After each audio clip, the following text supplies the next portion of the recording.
My name is Lily Harper, and I'm just 12 years old. I don't know why this happened to me, of all people, but I know it did.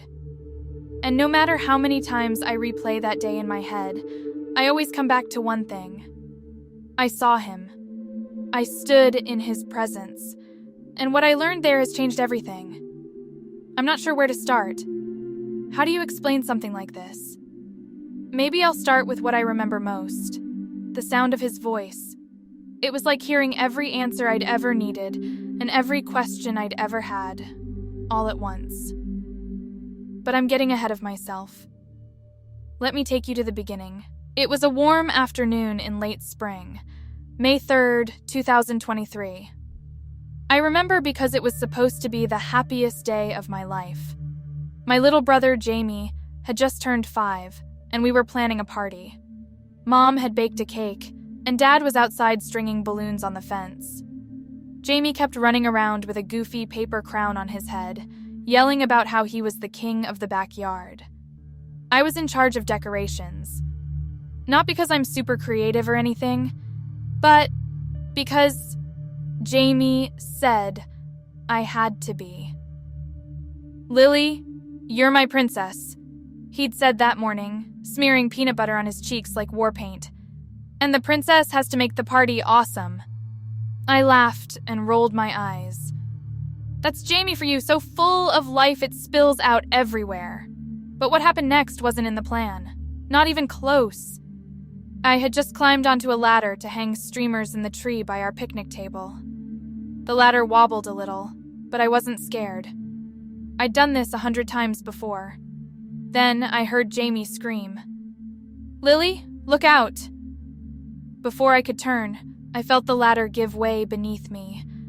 I don't remember the fall, but I remember the ground rushing up to meet me.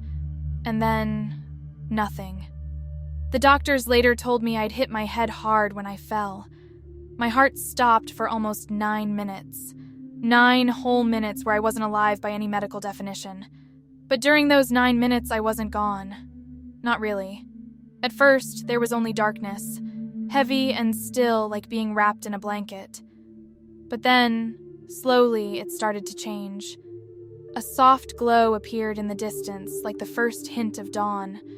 The light grew brighter and warmer, and suddenly I was standing, not lying on the grass in our backyard, not surrounded by party decorations, but somewhere else entirely. It's hard to describe where I was because it didn't feel like any place I'd ever been. Imagine being inside a sunrise, colors swirling and shifting, but never blending into chaos. Everything glowed like the world had been dipped in gold. And the air, it wasn't just something you breathed. It was alive, humming with energy like a song that didn't need words.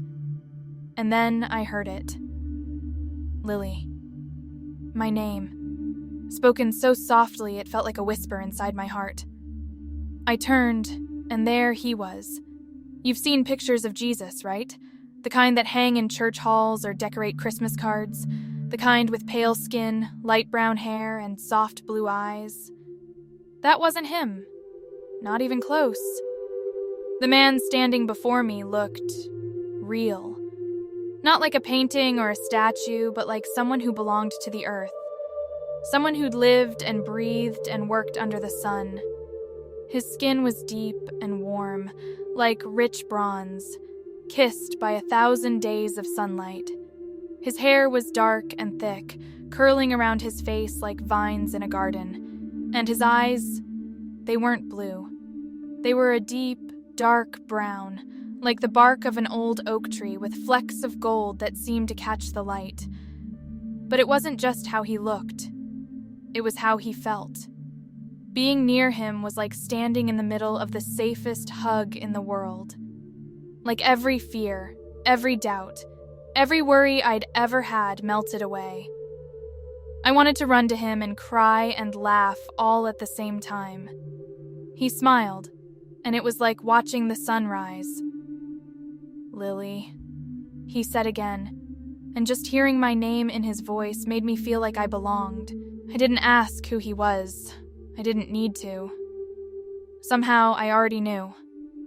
Jesus, I whispered, my voice barely louder than the breath of wind. "Yes," he said simply, his smile growing wider. "It's me." I wanted to ask a million questions. What was this place? Why was I here? What was happening to me? But only one question tumbled out. "Why do you look different?" He tilted his head like he'd been waiting for me to ask. Different from what? His voice was gentle, like the soft rustle of leaves. "From the pictures," I blurted. "From the paintings and the stories and everything." His eyes softened. "Because the pictures show what people want to see," he said. "They imagine me in their image, not the other way around. It helps them feel closer to me. But I've never been limited by how I look. I am for everyone, Lily. All people, all nations, all tribes." As his words settled over me, the world around us shifted. Suddenly, we stood in a golden field, the wheat swaying gently under an endless sky. The air smelled sweet, and the light felt alive, like it carried warmth straight into my soul. I noticed people walking among the wheat, not harvesting or working, just being. They smiled, laughed, or sat quietly, their faces peaceful. "Who are they?" I asked. "They're my children," he said, kneeling to touch the earth.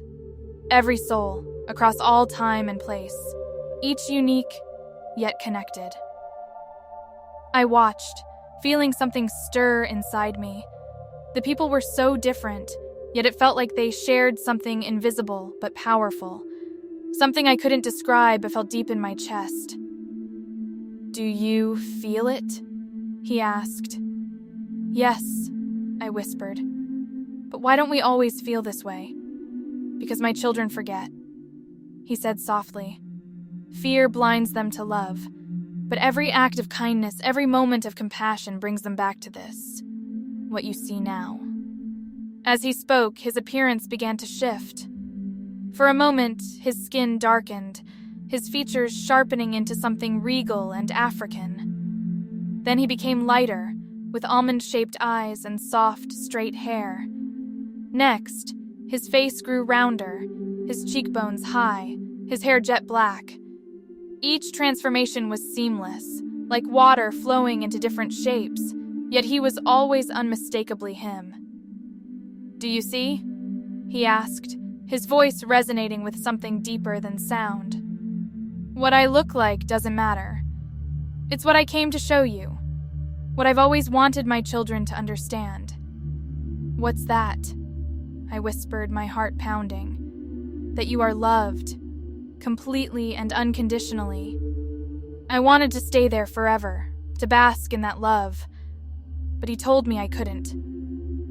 "It's not your time, Lily," he said, kneeling so we were eye level. "You have to go back." I shook my head, tears spilling down my cheeks. "I don't want to go back. It's better here."